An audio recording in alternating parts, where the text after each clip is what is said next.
অহা 8 তাৰিখে গোৱালপাৰাত আমাৰ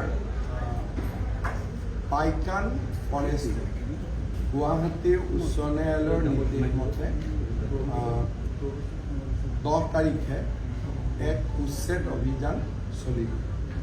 8 তাৰিখে চাপৰত আমাৰ যি পাৱাৰ প্লেণ্ট হ'ব সেই উদ্দেশ্যে 8 তাৰিখে আমাৰ চাপৰত উচ্ছেদ অভিযান আৰম্ভ হ'ব।